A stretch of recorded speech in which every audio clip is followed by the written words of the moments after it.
So it's January, and usually one of my favorite things to do is to get back into my maladaptive habits during the winter with some of my favorite pieces of art and media. The A Song of Ice and Fire novels and the Game of Thrones TV show being a couple of them. Over the years, I have had a number of songs that I have simply filed away as these character-specific songs, and I thought it would be really fun to explain why I put these songs with these specific characters, kind of delve into my thinking of it. Within this, I do collapse the book and the TV show characters. If I think it's important to make distinctions, I will, because some of them are pretty different from their book counterparts, but for the most part, they are conjoined into the same character. I'm warning you now that these interpretations are almost 100% not what the song's actually about when the musician wrote it. This is just the meaning that I am putting into the lyrics for each character. Number 1, I'm starting off with Robert Baratheon, and the song I have chosen for him is A Pearl by Mitski. It's just that I fell in love with. Do I think King Robert would like listening to this song? No, I think he would listen to Creed and Jimmy Buffett. Yet, this song, to me, encapsulates his character. Sorry, I don't want your touch. It's not that I don't want you. Sorry, I can't take your touch. It's just that I fell in love with a war. Nobody told me it ended. And it left a pearl in my head, and I roll it around every night, just to watch it glow. Every night, baby, that's where I go. If you've been near Robert Baratheon as a character ever, you're going to see where I'm coming from here. His entire character is being miserable as king, hating his marriage to Cersei and yearning for Lyanna, yearning for the good old days. Back in our day. I swear to you, I was never so alive as when I was winning this throne, or so dead as now that I've won it. Laws are tedious business, and counting coppers is worse. The hatred of being king is a rather easy thing to point out. I want to talk about a part of his character that is more under the surface, and is an aspect of him that I like to explore in this song, which is that Lyanna was never someone Robert actually loved. I think that Lyanna is his pearl, his way of clinging to the war, clinging who he was during it, as opposed to who he is now. When he discusses Lyanna, he says he can no longer remember her face. I can't even remember what she looked like. Yet, when he discusses the men he kills, he says he remembers every one. It's been a long time, but I still remember every face. It's always focused around avenging her, about having had wanted her. It's never actually about her. The thing he does actually discuss in detail are the days of the war, are his youth. It left a pearl in my head, and I roll it around every night. In my dreams, I kill it every night. If it was about her, he would dream of her, and not about killing Rhaegar. Okay, number 2, Tommen Baratheon, and the song I have chosen for him is Life is a Highway by Rascal Flatts.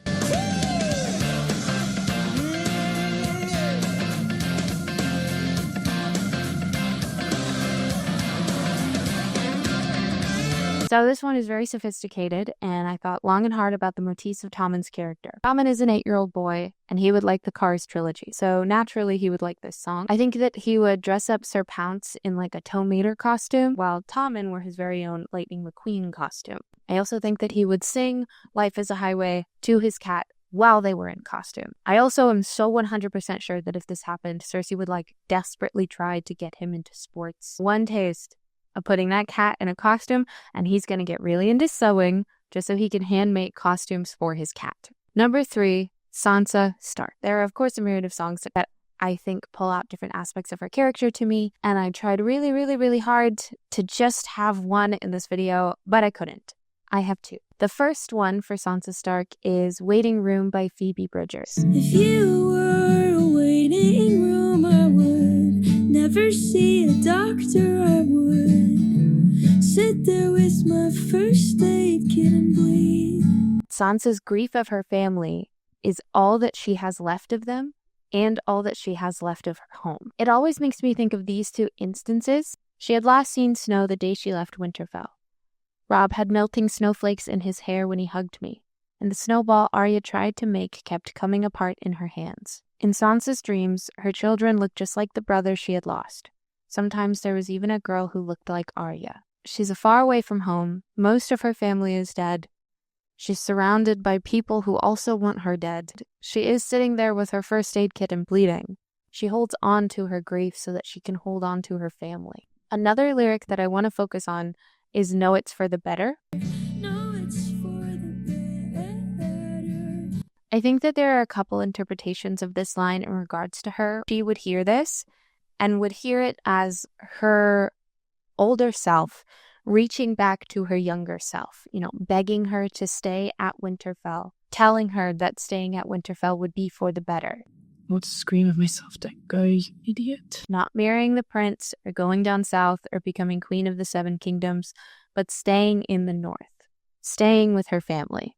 I think if she had an iPod, she would sit and listen to this song on repeat because it's the closest she can get to sitting with her family. Another view of this line, "No, it's for the better," is Sansa desperately trying to get away from the grief of her family and try to move on and survive in this world and the role that she has to endure, whether that be as Joffrey betrothed or as the bastard Elaine. I just love Sansa so much, and I wish that I could give her like a little teenage girl bedroom with hot pink walls and like Eiffel Tower stickers on the little makeup mirror on her dresser. And I wish that she could just have the time to just write like handwritten fan fiction about One Direction. The second song I have is Baby I'm the Wolf by Havan. You think you've caught a lamb, but baby, I'm the wolf.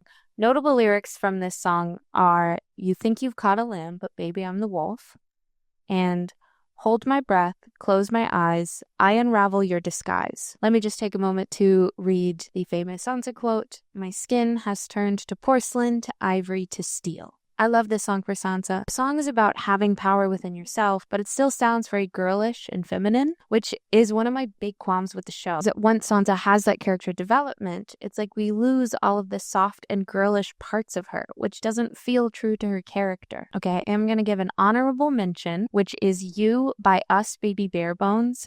This is a very, very small band that hasn't released songs in like 12 years, I think. I think they only released one EP, but it is a really good song. The notable lyric is, "Open my heart, fill it with dirt. The filth from this forest is better than you. Open my womb, fill it with birth, because I can make life better than you." If you do listen to this song, I promise you'll see Sansa in it. Number 4, it is Jon Snow, and I have chosen In the Woods by Hosier. I found something in the woods somewhere. "What caused the wound? How large the teeth? I saw new eyes were watching me." Obviously, this reminds me of the White Walkers, the imagery of them watching him and the other Night's Watchmen in the forest. "The creature lunged. I turned and ran to save a life I didn't have." Being resurrected from the dead. "Deer in the chase, there as I flew, I forgot all prayers of joining you, joining Ygritte in the afterlife. I clutched my life and wished it kept. My dearest love, I'm not done yet. How many years I know I'll bear, I found something in the woods somewhere." So obviously, Jon's connection to the others, the White Walkers, the Northern Wilderness, and of course his death are the big draws to this song. If we ever do get Winter, I really hope that this resurrection explores how coming back to life affects who he is and the way that he exists. Also, how being dead for a period of time could affect his connection to the others. In the show, he just kind of comes back to life, and it's like, thank God he's alive and he's going to keep being on screen. And then, it's nice that he uses it as a way to be able to get out of the Night's Watch because I was kind of sick of him being there. But I don't think that we got enough impact of the fact that he died and came back to life. Magical fantasy world or not, that's going to change someone. It's a really important moment of character growth and narrative that the show just fell short on. So this song is the way that I like to see, my version of the lasting effects of his resurrection. Number 5 is Daenerys Targaryen, and the song I have picked for her is Abby by Mitski. I was born waiting for that something. A lot of the times when I see playlists for Dany, they're filled with very rage-filled and angry songs, which is obviously important aspect of her character, and I'm not talking about season 7 and season 8. I am talking about who she is in the books and who she is in the first 6 seasons. She does have a lot of anger in her, but that's not the majority of her character. A more important aspect of her, to me, is the drive to find a place for herself. She is one of the few people left of one of the most powerful, magical, and oldest family lineages known in Westerosi history. She grew up with a brother telling her of how they were going to go home and how he was going to take his rightful place in the Seven Kingdoms. And I assume telling her all the stories he could remember of their family line. But all of that was just words to Dany, and she never saw any of it. Home became an idea. It was something that her brother was going to take back, but it was never something she knew.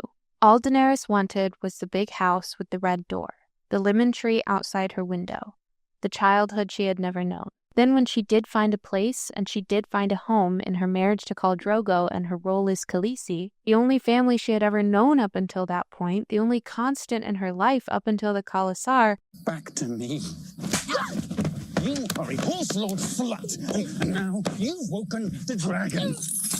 Horrible. And in terms of the rules of this world, had to be killed. And then she lost her husband. And then she lost her baby. And then she basically gave birth to the last part of her family she could ever have, her dragons, which of course she can use to go home and reclaim her father's throne. A lot of Dany's drive, at least in the beginning, to become queen was about her finding her place in the world, her place in her bloodline, and finding a home. These themes in the song of desiring something, wanting something, waiting on something that you've never had but you know you want, but you don't know when you're going to get it. It's just that hopefully one day maybe you will. It's so much like Dany and her search. Also, the chorus. There is a dream and it sleeps in me. Aegon the Conqueror's dream. From the prince that was promised, and his will be the song of ice and fire. This rings of her role as the prince that was promised, and then combine that with the line, I am something, I have been something, and I was born something. Her existence as this prophecy has existed well before she was. And I know that her ascending the Iron Throne becomes much more than an internal search for home, but it is an integral part of her, and it's one that I think is very fun to explore. Number 6, Cersei Lannister. Okay, so obviously there are some contenders for this spot. Shame by Mitski, Power and Control by Marina and the Diamonds, No Children by the Mountain Goats, Father by the Front Bottoms. You know, those are the really obvious ones to me. I've definitely seen them mentioned before online or used in edits, so I thought that for this slot, I would do a song that I haven't seen mentioned and highlights a major aspect of her character that I love to dissect. So the song I have chosen is Girl with One Eye by Florence and the Machine.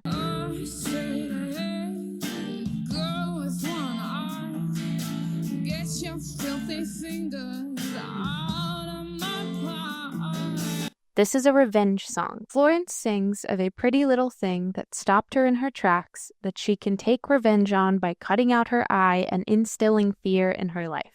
Now she sleeps with one eye open.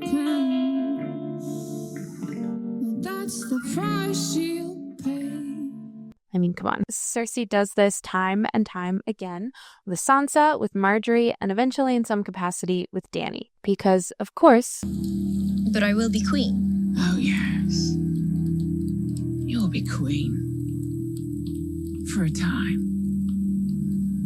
And comes another. Younger. More beautiful. To cast you down and take all you hold dear. One of the things I like to look at in Cersei Lannister is her hatred for other women. I don't think that there is a world where she was going to exist and not have this. Because of her twin brother Jaime, Cersei saw up close and detailed the specific ways that her and Jaime started to be treated different around the time they went through puberty. Okay, this is a really long quote, and I'll probably cut some of it, but I am going to read the whole thing just in case I want the whole thing in here. When we were little, Jaime and I were so much alike that even our Lord Father could not tell us apart. Sometimes as a lark, we would dress in each other's clothes and spend a whole day as the other. Yet even so, when Jaime was given his first sword, there was none for me. What do I get? I remember asking. We were so much alike. I could never understand why they treated us so differently. Jaime learned to fight with sword and lance and mace, while I was taught to smile and sing and please. He was heir to Casterly Rock, while I was to be sold to some stranger like a horse, to be ridden whenever my new owner liked, and beaten whenever he liked, and cast aside in time for a younger filly. Jaime's lot was to be glory and power, while mine was birth and moonblood. Anger like that takes root. Her obsession with power, which has to stem directly from this experience, and yet she can't conceptualize a world where women are intelligent and respected. But she knows that she is intelligent and should be respected. I shall be greater, though. 1,000 years from now, when the maesters write about this time, you shall be remembered only as Queen Circe's sire. She assumes what all pygmies assume to varying degrees, that she is not only above and better than other women, but also that men will see this and allow them a seat at the boys' table, will allow them power, which is never true. Game of Thrones is filled with nothing but morally gray characters. That being said, Cersei is one of the more just straight up villainous ones, and yet still, her evil is layered, which I think we don't have too much of.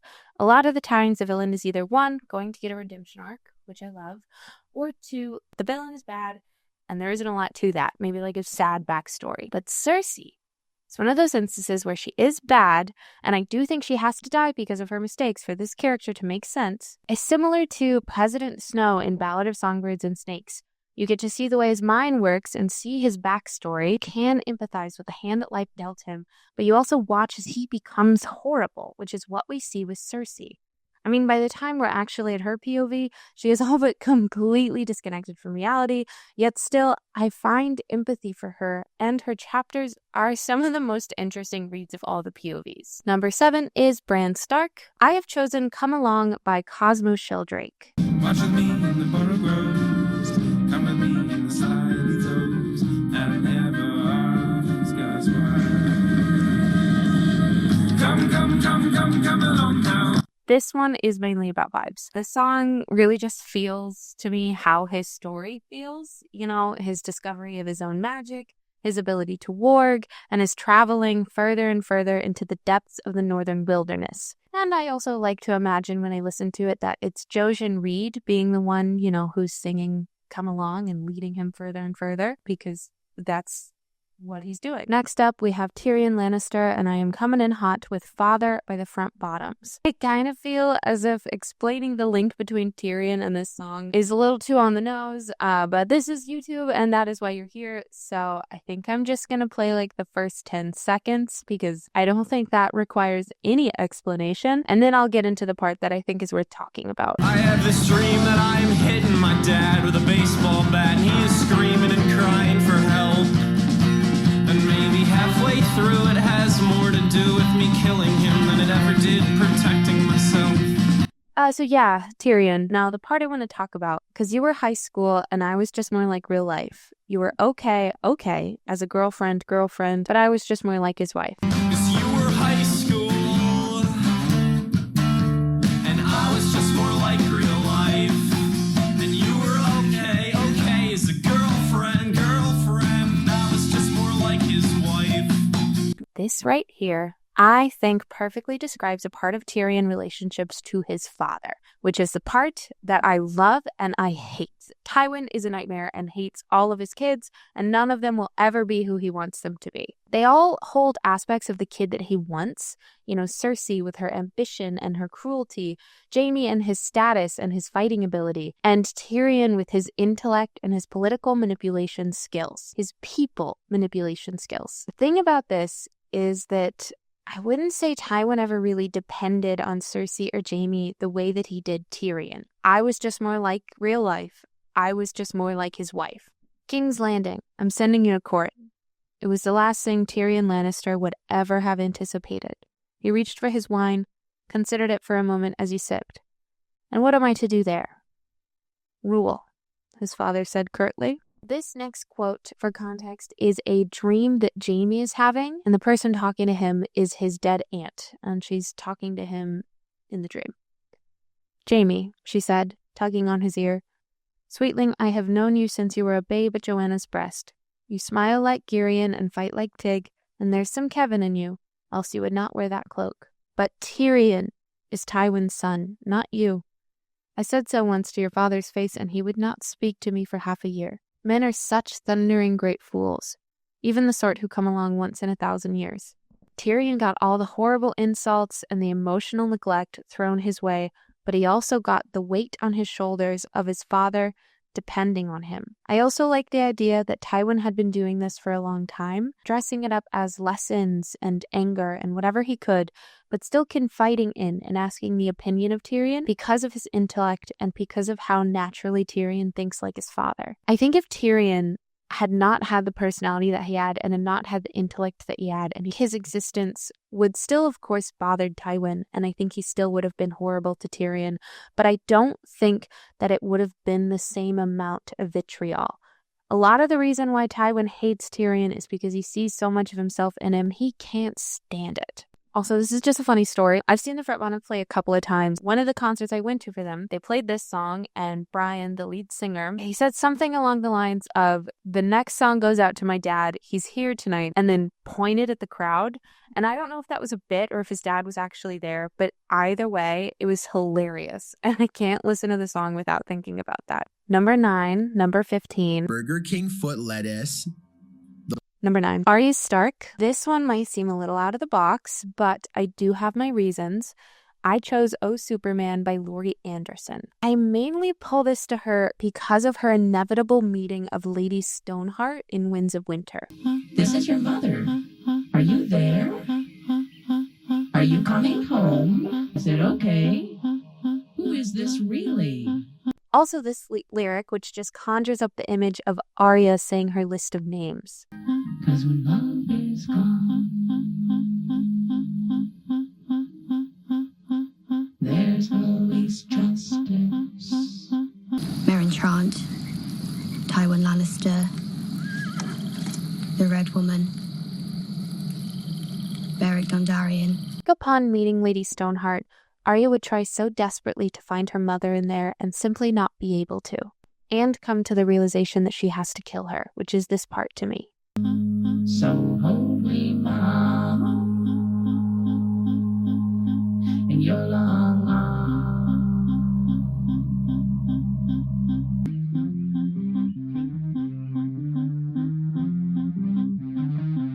Number 10, which is kind of an extension of the last one, Lady Stoneheart. And the song I have chosen for her is Where the Watermelon Rot by Madeline Witt. By the bay, down by the bay, where the watermelon rot, where the watermelon rot.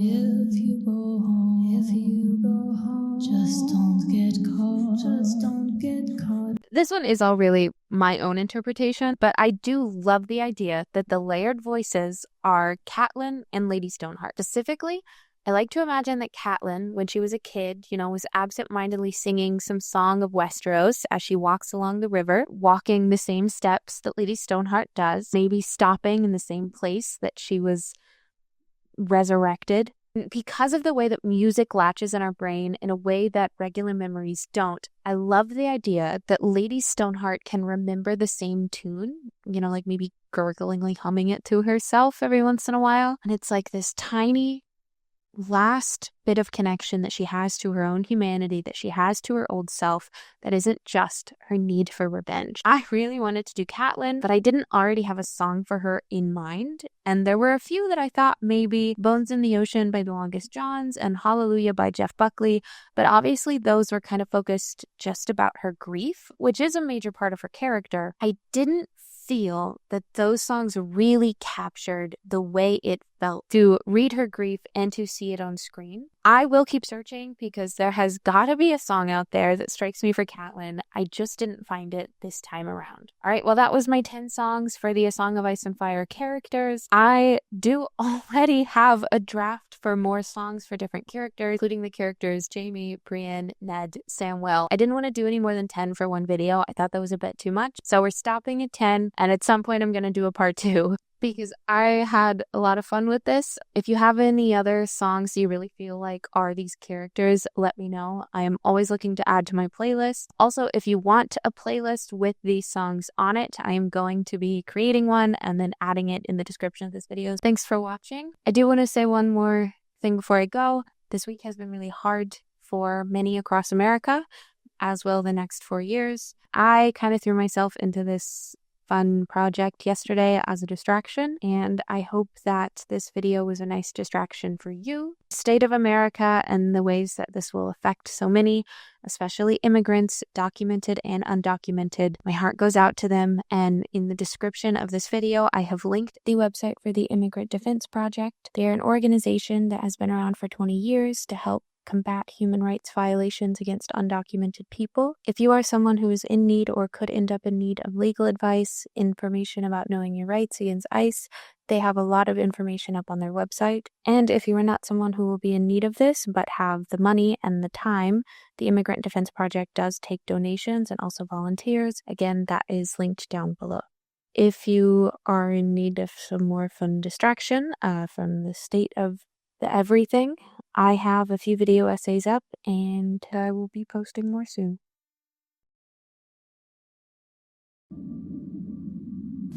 Oh my god. You're as beautiful as the day I lost you.